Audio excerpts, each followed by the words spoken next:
Hour 2 of the program, ladies and gentlemen. Tobin and Leroy here with you on 560 WQAM, taking you up until 2 o'clock. We're streaming live on Twitch. Miami 560 WQAM is where you guys can watch the show. We are streaming live on the Odyssey app. Check that on out as well as the Dolphins getting ready for Sunday night football. Yep. Against the Pittsburgh Steelers, which I can guarantee will be much better than whatever slop is put on tonight, Thursday night football. Who's playing? It's the Cardinals and the Saints. I told you. I mean, unless you're excited about seeing like the debut of Robbie Anderson. No? No. Oh, for the Cardinals. And isn't what's his name coming back from suspension? I think it's week back. Oh, Kamara? No. For Arizona. Oh, Hopkins. Yeah, I forgot he was suspended. All right, maybe that will be better for them. Still, though, it's gonna stink. Come on, dude. It's in Arizona.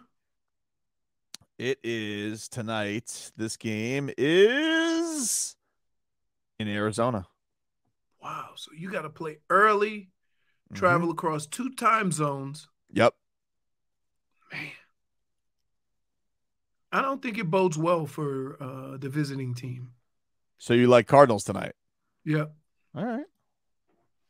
Check that out. What is the spread for tonight? Arizona 2.5-point favorites at home. Right. Both 2-4. Swing game for the season. Who's playing quarterback for the Saints? Is it Red Rifle? Believe it is, yeah. Yeah, likely to start Dalton. Yep. Unless they do that weird thing. I mean, remember at the beginning of the year, everybody said, "Oh, Jameis Winston." Yeah, but then there was pain. There was pain everywhere. And then when there was pain, the pain always comes after you revert back to interception, Jameis. But didn't he win that game? He won that game when he said there was pain everywhere. Yeah, he did. Yeah. And then what was he playing with? How many fractures in his back did he have? I think he had like 5 fractures in his back or something like that. It's not great, Bob. No. I mean, just think about it. I mean, when you have a veteran backup, a lot of times it's real cool until he got to play. You know what I'm saying? Because if you thinking that the guy you brought in is going to play, then basically you have a quarterback competition in camp. Otherwise, he's the backup. So when Teddy came here, some said, ooh, now we got some competition for Tua. Wasn't true. He was the backup. Right. And when he got to play, you could clearly see the difference. Oh, people who wanted Teddy to play, come on. But dude, no. Believe it or not, there's only one team that I ever played for where nobody was knocking the door down for the backup quarterback. Minnesota. Because whoever played quarterback did well. Right. It was Fantasyland. Right. You had everybody good. There was no way it wasn't going to work out. But I will say this. When Warren Moon got hurt and Brad Johnson took over, they didn't go back to Warren Moon.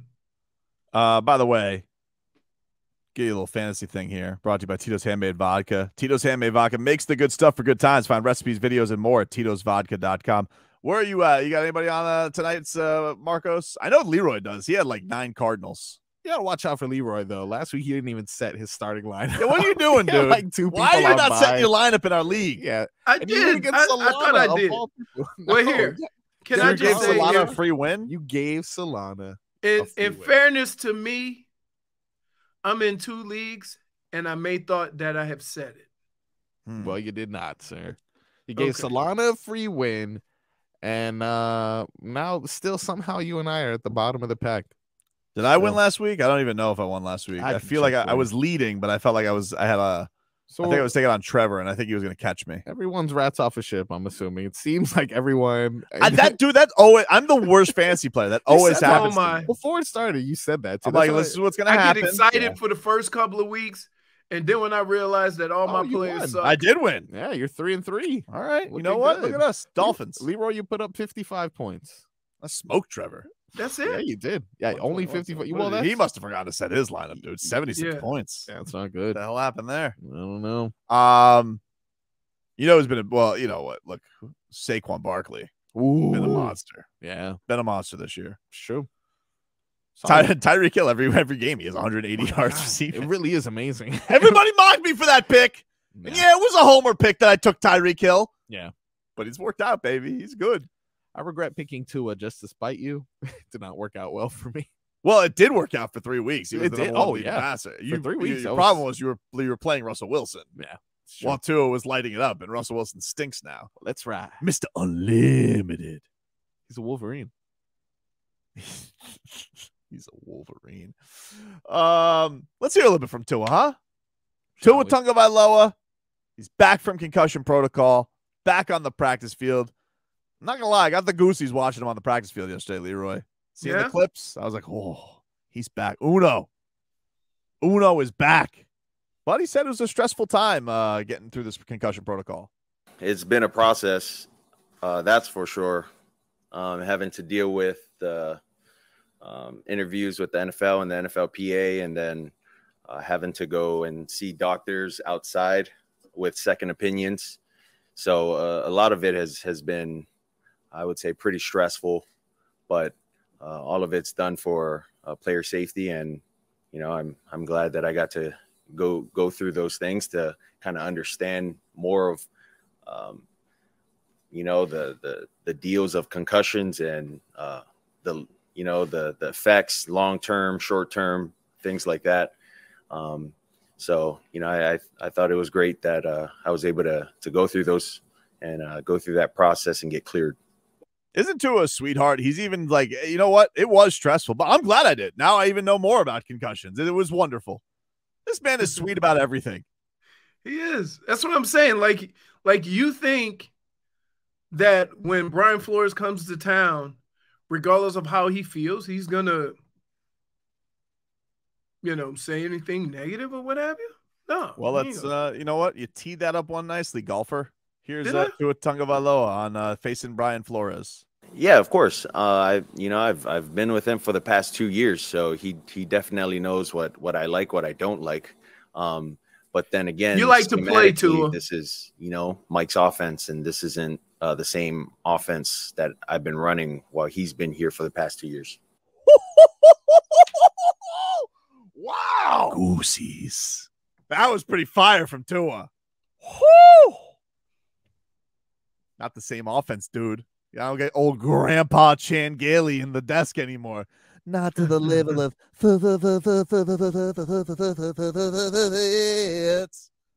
that was a warning shot, dude. Wow. Did you hear that? Yeah. I never hear Tua that intense, dude. One more time. One more time. Yeah, of course. I've been with him for the past 2 years, so he definitely knows what I like, what I don't like. But then again, schematically, this is, you know, Mike's offense, and this isn't the same offense that I've been running while he's been here for the past 2 years. Holy crap. Dude, duck, because shots fired. Shots have been fired. You're dead to me. Wow. How about that? I love Christmas. What a guy. You know what? We were wrong. I thought he was going to hold back, but he did not. He went for the jugular. Really? The same offense this bum was running over here. Remember when we had 9 offensive coordinators? I didn't know who was calling the plays. Stoodsville, Godsey, Stoodsville, and Chan Gailey. Nah, never mind. I got McCochin. Flow. Oh my goodness. There's no flow to this offense last year. You're just eating this all up. No, dude, listen, I'm just reacting to what I'm hearing. And what I hear is a dude who is on fire. He is ready to go kick that dude's ass. Oof. Yep. All right. That's what's happening, dude. Yeah, I mean, Marcos, am I wrong here? Like, that was a little prickly from Tua. As far as Tua gets, that's he just got the diss track. That was essentially that was just the worst. Like, T-Rabbit. Tua really got him. Got him. Got him, dude. Got him. We'll hear a little bit more from your Dolphins quarterback as we continue to get into Sunday Night Football. October's Halloween month, and it's Dave & Buster's month on WQAM. Go to WQAM.com and register for your chance to win a $250 gift card to Dave & Buster's in Hollywood. Watch football, hockey, basketball, and the baseball postseason at Dave & Buster's. Eat, drink, play, watch sports at Dave & Buster's in Hollywood. Baseball playoffs yesterday, by the way. NLCS evened up one apiece. Padres, they beat the Phillies 8-5. And the ALCS got going. Astros doubled up the Yankees 4-2 to take game one there. So that is your baseball update. I did not watch any of it yesterday because I was at the Heat game. I watched a little bit of it. I heard an interesting stat yesterday. Do tell. You know, the Yankees against the Guardians. Oh, you told me this yesterday. Yeah, batted 182. So, you know, the bill is due. Right? you can't come on. You can't bat 182 and expect to win the World Series. That is a genuine good grudge match, though, between the two of them, because the Yankees belly ached a lot about the Astros cheating. They felt cheated. Everybody's like that. So that's a good blood feud. That's a good storyline to go into this ALCS. Except they're batting 182. Well, for now. Maybe they bounce back. Okay. You know? Okay. When they say, why did the Yankees lose to the Astros? Because they batted 182. I feel like everybody these days bats 182. No. I feel like they do, though. It's like you, and here's what's crazy. I think there's a, you know, people are trying to figure out baseball, and that it used to be you wanted the guys to make contact. You wanted them to put the ball in play. You didn't care about home runs. You just wanted everybody to be able to hit the ball, no strikeouts, right? Mm-hmm. Then it went to, who cares if you bat 200 if you hit 30, 40 home runs? Well, I mean, if you stretch out 30 or 40 home runs over 162 game season, batting 200, how many home runs is that going to be in the postseason when the pitching gets better, when everything is more important? So now that 200 batting average takes a front stage over those 40 home runs, and that's what's happening to the Yankees. If you hit 180, though, you're like the third best hitter on the Marlins. Might be the best hitter on the Yankees right now. I mean, they have Aaron Judge, dude. I mean, he's like they'll be all right. But he's what, like 3 for 20 with 2 home runs? But he got it. Can you win the World Series with that? Yeah. I mean, no, like he's not gonna. I mean, like, you think he's gonna stick that way the entire way? I don't know. No, but I'm just saying, up to this point, that's how he's hitting, and I would say no, you can't win the World Series that way. It's a 5-game series. Like, okay. When it's all said and I'm done, still taking the Astros. Don't get me wrong. I mean, the Yankees can go to hell. When it's all said and done, and the Yankees are going fishing, they're gonna say, we didn't hit the ball well enough, regardless of all them damn home runs. That's been your baseball talk for today. Back to Tua. Here's Tua Tagovailoa. Now, he says, Leroy, don't expect, like, him to be the savior of the Dolphins. He's just going to, do his thing and then get the ball to his playmakers. I just got to be myself. I'm not the savior of this team. I don't just come in and, we start winning games. It's a team, it's a team deal. The defense gets us stops. The offense goes and puts points on the board, and the defense can help put points on the board as well as special teams. So for me, I just look at it as coming into this week, just be myself. Don't try to force anything. Don't try to make, plays that aren't there, be there. Just give our playmakers the ball and let them go to work. He's adorable. Not the savior of this team. Yeah, you are. Come here. Daddy loves you guys. Come here, you little football savior. But guess what? You want him to go into the game thinking that he just has to play his part. Now, what he does better than the other guys is get the ball in the playmakers' hands. So while it is a team effort, the thing that you do it better than all the other guys. Yeah. So the team is going to be better, even though you might not consider yourself to be the savior. I just want points. I'm so sick of not scoring points. I have a question. It's happening a lot, though. It's not just happening with the Dolphins. There's a lot of teams struggling in the red zone. A lot of unders right now. And I'm going to tell you one of the problems. Get close. All you coordinators that think you can get inside the 5-yard line and do shotgun runs should be fired. Wow. Okay?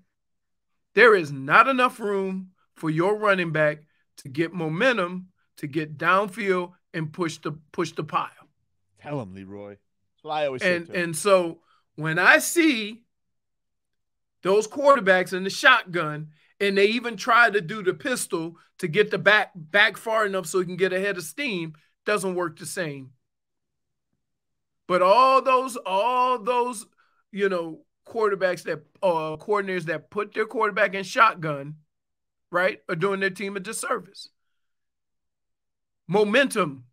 What do you think it is? Firing off the ball. You think it's just fad, too cute? Like, why is this happening? Everybody trying to be too cute. Shovel pass, the pick play on the outside, throw it to the corner.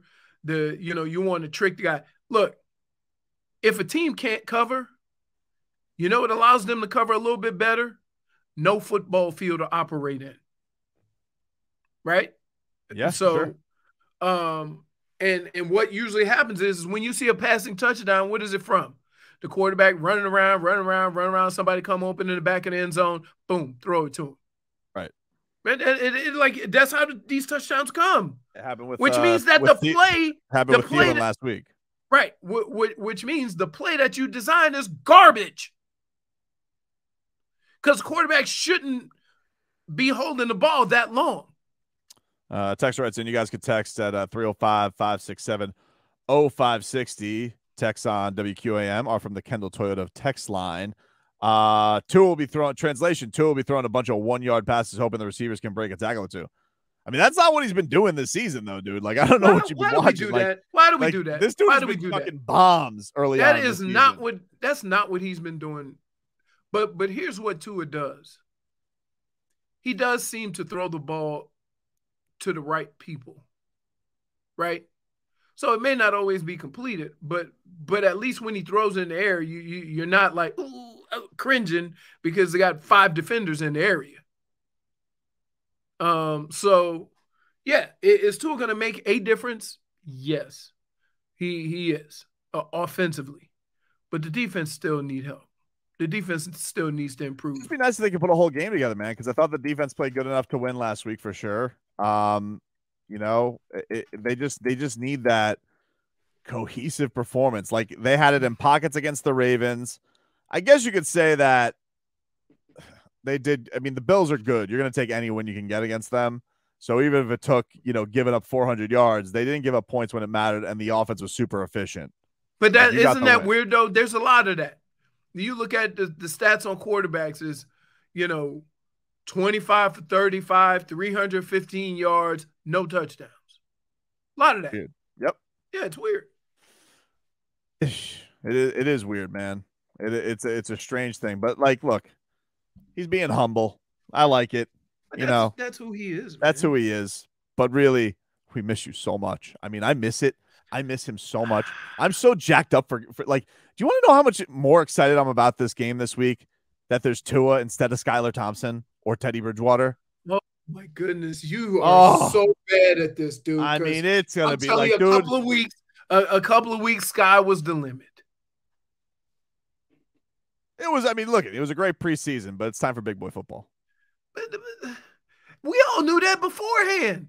It was you the one saying, "Let's see what he's got. Let's see what he's got." I didn't ever say, "Let's see what he's got." I literally never said that. All I said was, "Hell of a preseason." I didn't want him to start over Teddy. I didn't think he should be the starting quarterback. There's a bunch of wackos out here who are, saying like, "Oh, Tua's scared. He's going to release the ball ASAP." Dummies. I can't help that. But no, this football season, but for better or worse, it has a lot to do with Tua's future and what he was going to do. And the first 3 weeks of the season, he was awesome. Yep. Yep. He was awesome, and football was fun. It was the most fun football. Why are we acting like it wasn't amazing? Okay, but here, it's a long season. Well, just out of curiosity, was everybody thinking that the Dolphins weren't going to have moments like this? Because all teams do. Leroy. Yeah, but you want to know something? No teams go with what they've gone through the last 3 weeks. Right. But even here, you're making my point for me. Even more, you should even more understand what has transpired the last 3 weeks and not get discouraged. No, not discouraged. The only thing I would say is I'm disappointed in a couple of moments in the game because I thought they could have won them, even with all the adversity they faced. Right. I would say this is that I think the defense needs to be healthier so they can put on the full attack. I think a lot of times in certain situations, they're a little hesitant because of who's in the secondary or who's coming in for the injured players. Can I give like Bye-Bye Jones a foot massage? Like, what will help? Like, what can we do? It's getting to like Will Fuller level. Like, oh, he's injured with what? For how long? He had an Achilles, right? Yeah, I think it was an Achilles. Yeah, man. I don't know if it was ever torn, but he was dealing with Achilles stuff last year. But he had surgery on it. So let's put it this way. Marino had a torn Achilles. He still walks with a limp. Yeah. So you got to be careful with those things. James Robinson had an Achilles at like December, and he came back and like balled out the first 3 weeks. But it's different for everybody, man. There's no standard, injury protocol. That used to be an injury, though. That was like that could have been career ending. Oh yeah. It seems like there's a lot of guys. But isn't it weird that the Achilles has come up in the last few years in all sports, not just football, right? It's unheard of for a basketball player. Yeah, the last who the last guy like really crushed was Boogie Cousins. Yeah, because he blew his knee out and then tore his Achilles, right? Or was it the other way? No, you're thinking of Clay. Clay tore his Achilles, then blew out his knee. Yes. Right, and then Durant blew out his Achilles and missed a year. He came back and he was awesome. And then KD, he did his Achilles. But I mean, with that skinny leg, what does that Achilles look like? I'm just saying. Easier to repair. Is that science? That's Leroy science there. Skinny leg, skinny tendon. I don't know. I'm just spitballing here. Just like he ain't a thickums. If he was a thickums, how big would that Achilles tendon be? With all that fat around it, it'd probably take a little longer to heal. Take a quick break here on the show. Back after this.